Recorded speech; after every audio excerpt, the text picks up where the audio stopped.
Hey guys, I'm just going to keep this short and sweet. A lot of people have been asking how to cut the Primochill Rigid Tubing, which you see here in my hand. This is the UV green.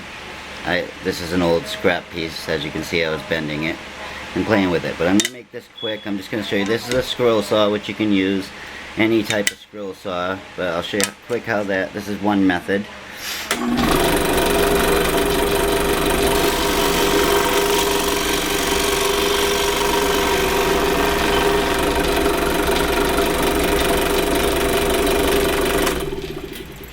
As you can see, it cuts it perfect. You know, you might have a little piece of hanging. You can clean it up, you know, with some sandpaper or whatever, but it doesn't crack it. It's some pretty strong tubing.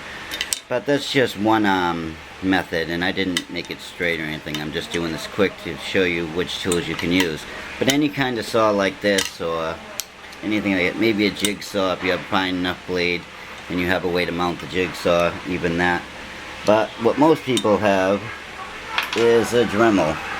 What I would do first is I would measure where you want your cut and maybe use a marker and mark the spot so it's even. But since this is just to show you a Dremel, cut it before you buy it. Here's my Dremel, just a Dremel 3000. I have a bigger cutting wheel than usual, but this is actually thicker, so your cutting wheel will probably do a better job. But you just mark where you want to cut right through, and if you have to sand it after.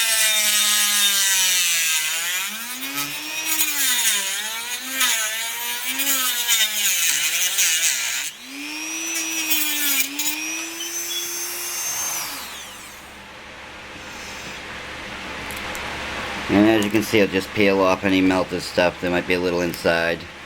And then the best way I've been doing is just, you know, rub it on a piece of sandpaper if you want it perfectly flat. But the good part about the Primochill rigid tubing is, and if you're using their fittings, they actually seal from way up here. The O-ring actually seals the tubing in from up here, so it doesn't, this where you cut doesn't actually have no effect. But I do recommend, you know, sanding it flat on a piece of sandpaper, making sure you've got no gunk inside. Like inside here, maybe run something through there, anything. But it's really simple, and there's many other ways of cutting. I just showed you two quick, easy ways. There's a lot of people might not have a scroll saw, but some do. But most people will have a Dremel or some sort of cutting wheel to that effect. And the other thing I can think of, I just don't have one here right now handy to show you, is the little hobby saw with the small blades. You can cut right through with one of those too. Probably even a hacksaw, but I haven't tried it yet personally. But there's many ways to cut it. Somebody was talking about the actual tubing cutters, and I'm not sure, because the way they work is you tighten down, then turn, tighten down, and turn. And I'm not sure if that would actually break it or not. I can show you that most likely a tubing cutter won't work. Here's a ratchet type tubing cutter, and my guess is this will shatter it. But we'll take a look. Yeah, like I thought. These cutters will not work. These PCB cutters and stuff, because this is acrylic. You need some kind of saw or something. But I wanted to keep this quick and short.